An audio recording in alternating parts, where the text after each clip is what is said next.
Chapter 6.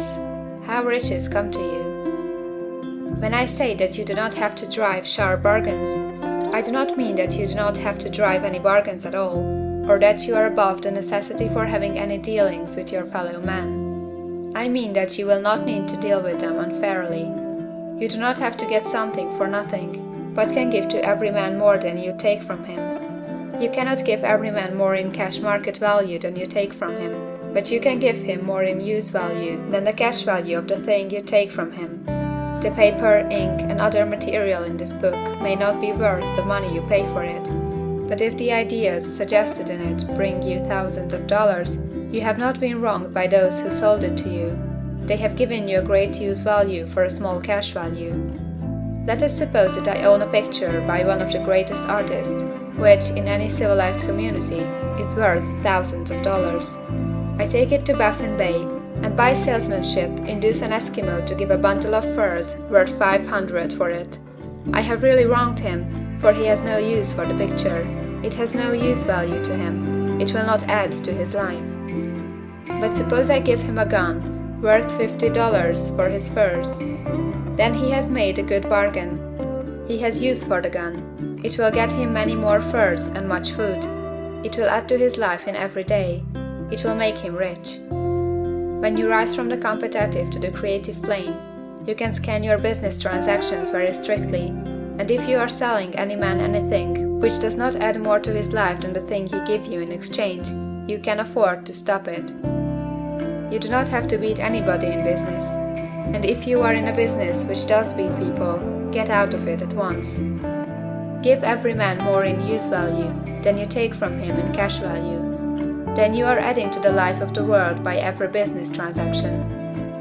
If you have people working for you, you must take from them more cash value than you pay them in wages.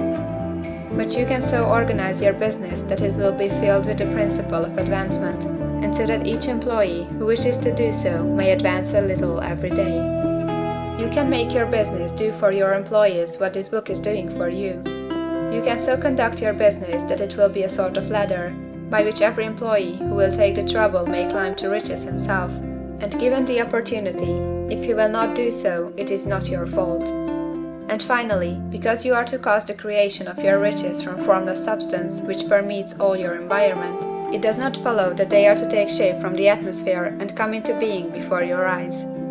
If you want a sewing machine, for instance, I do not mean to tell you that you are to impress the thought of a sewing machine on thinking substance until the machine is formed without hands, in the room where you sit or elsewhere.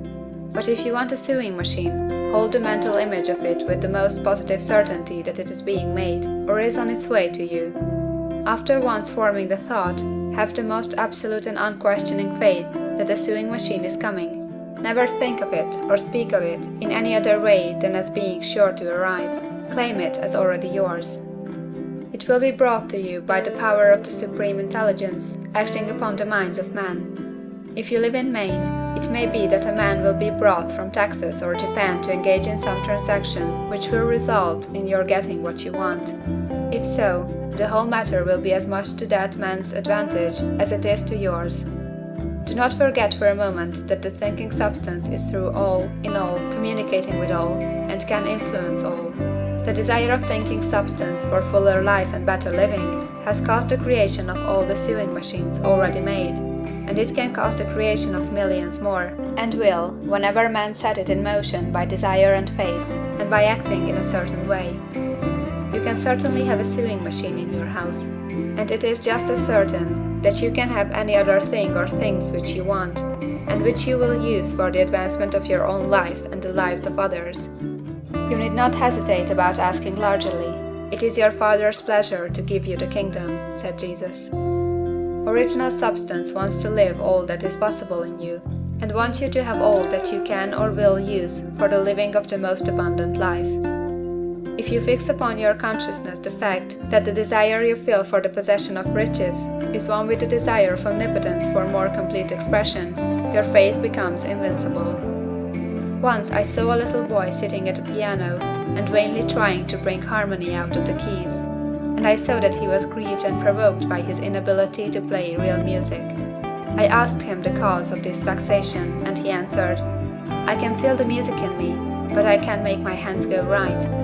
The music in him was the urge of original substance, containing all the possibilities of all life. All that there is of music was seeking expression through the child. God, the one substance, is trying to live and do and enjoy things through humanity. He is saying, I want hands to build wonderful structures, to play divine harmonies, to paint glorious pictures. I want feet to run my errands, eyes to see my beauties, tongues to tell mighty truths, and to sing marvelous songs, and so on. All that there is of possibility is seeking expression through man. God wants those who can play music to have pianos and every other instrument, and to have the means to cultivate their talents to the fullest extent. He wants those who can appreciate beauty to be able to surround themselves with beautiful things. He wants those who can discern the truth to have every opportunity to travel and observe. He wants those who can appreciate dress to be beautifully clothed, and those who can appreciate good food to be luxuriously fed. He wants all these things because it is himself that enjoys and appreciates them. It is God who wants to play and sing and enjoy beauty and proclaim truth and wear fine clothes and eat good foods. It is God that worketh in you to will and to do, said Paul. The desire you feel for riches is the infinite seeking to express himself in you, as he sought to find expression in the little boy at the piano. So you need not hesitate to ask largely. Your part is to focalize and express the desire to God. This is a difficult point with most people. They retain something of the old idea that poverty and self-sacrifice are pleasing to God.